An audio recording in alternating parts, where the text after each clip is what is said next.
all of you again. Thank you for coming tonight to show us your support despite the muddy field. Thank you. I joined the Workers' Party in 2006. That is more than 6 years ago. I met many of you in my walkabouts in general elections 2011, and you have shared your concerns with me. And you gave me 41% of the vote. I thank you for your faith, and I hope I can build on this for this by-election. Thank you very much. I've met with young families who cannot afford to buy their own HDB flats or struggle to pay off their loans. Elderly Singaporeans who have no savings or are struggling to pay their medical bills. Parents who worry about the rising cost of education and increasing competition. And families who struggle to take care of both their children and elderly parents. I worry if our children can afford to live in Singapore 20 years down the road. My fellow Singaporeans, like you, I am a heartlander working hard to make a living. I share many of all these concerns. Tonight, I would like to talk about some of the problems that many Singaporeans, both young and old, are facing. Many of you shared some of these problems with me in 2011 when I was walking the ground then. Now, 2 years later, many of these concerns still remain.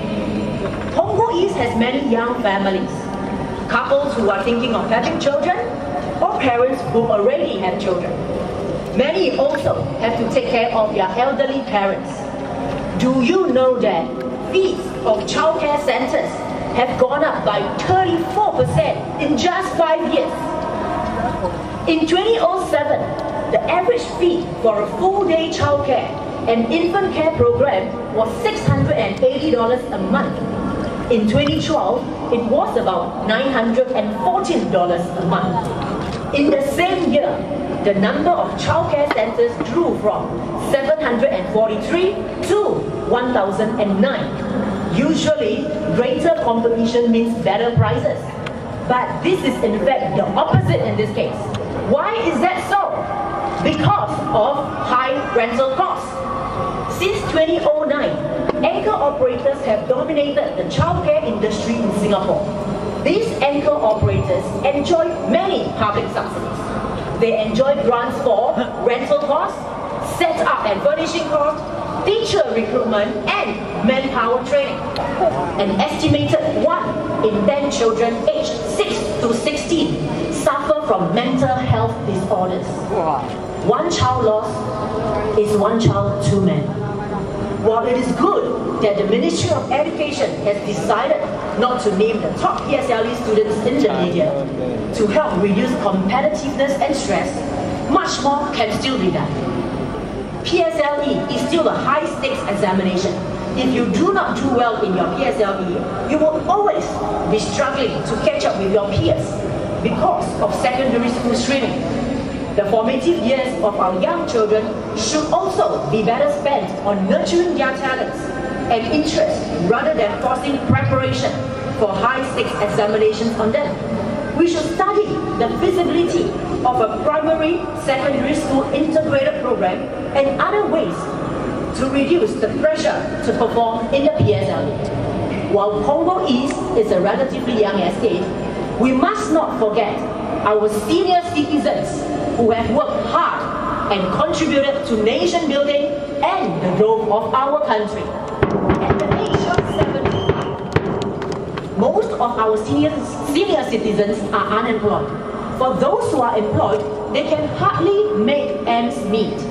This is why our seniors who are 75 and above should be allowed to use their MediSave for medical treatment without any restriction.